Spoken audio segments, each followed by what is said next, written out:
Hi hello నమస్తే welcome back to our channel Anitha Chandra creations. ఈరోజు మన వీడియో గర్భవతులు ప్రయాణాలు చేసేటప్పుడు తీసుకోవాల్సిన జాగ్రత్తలు ఈరోజు తెలుసుకునేద్దాం. అంతకంటే ముందు మన ఛానల్ ఎవరైనా ఫస్ట్ టైం చూస్తున్నట్లయితే తప్పకుండా లైక్ చేయండి, షేర్ చేయండి, ఛానల్ని సబ్స్క్రైబ్ చేసుకోండి.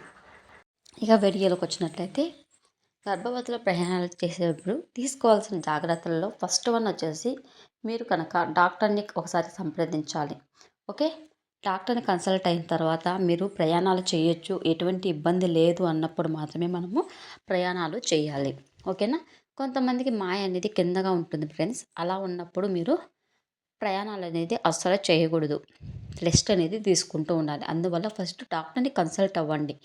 నెక్స్ట్, రోడ్ సైడ్ ఫుడ్ తీసుకోకూడదు. మనం ప్రయాణాలు చేసినప్పుడు ఒకవేళ రోడ్ సైడ్ ఫుడ్ అనేది మనకి ఇష్టమైపోతూ ఉంటుంది, కానీ అలాంటి ఫుడ్ తీసుకోకూడదు. ఎందుకంటే వాటిలో టేస్ట్ కోసం రకరకాల కెమికల్స్ అనేవి యూస్ చేస్తూ ఉంటారు. అందువల్ల వాటిని మనము వాడకూడదు. ఓకే, మాస్క్ మరియు శానిటైజర్ వాడాలి. మాస్క్ అనేది కంపల్సరీగా యూజ్ చేయాలి. ఎందుకంటే మనం వెళ్ళే చోట రకరకాల మనుషులు అనేది ఉంటారు. అందువల్ల వాళ్ళకి ఎటువంటి ఇన్ఫెక్షన్స్ ఉన్నా, లేకపోతే జలుబు దగ్గు ఇలాంటివి ఉన్నా మనకి ఫాస్ట్గా వచ్చేస్తాయి. అందువల్ల మనము మాస్క్ అనేది యూజ్ చేయాలి. అలాగే శానిటైజర్ కూడా యూజ్ చేయాలి. శానిటైజర్ యూజ్ చేయడం వల్ల మనము వేరే వాళ్ళని టచ్ చేసినప్పుడు దాంట్లో అంటే వేరే వాళ్ళతో టచ్ చేసినప్పుడు మనకు కొన్ని క్రిములు అనేవి అంటుకుంటాయి. అవి కూడా చనిపోయే ఛాన్సెస్ అనేది ఉంటాయి. కాబట్టి ఖచ్చితంగా మనము శానిటైజర్ అనేది వాడాలి. నెక్స్ట్ చూసుకున్నట్లయితే బాడీకి కంఫర్ట్గా ఉండే కాటన్ దుస్తులు వేసుకోవాలి.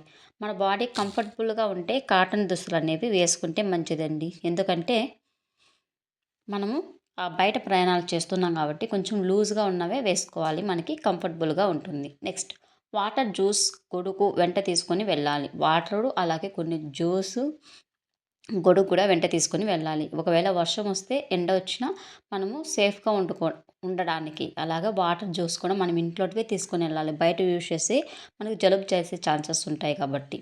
నెక్స్ట్, మీతో పాటు ఒకరికి తోడు తీసుకుని వెళ్ళాలి. ఒక్కరే వెళ్ళాల్సి వస్తే అస్సలు వెళ్ళకూడదండి. ఎందుకంటే ఒకవేళ నీరసం వచ్చి పడిపోయినా మీకు చూసేవాళ్ళు ఎవరు ఉండరు. కాబట్టి ఖచ్చితంగా మనకి ఒకరిని తోడు అనేది తీసుకుని వెళ్ళాలి. అలా తీసుకువెళ్ళడం వల్ల మనకి ఎటువంటి ఇబ్బంది అయితే ఉండదు. మనకి ఏమన్నా నీరసం వచ్చినా వాళ్ళు చూసుకుంటారు కాబట్టి. ఓకేనా.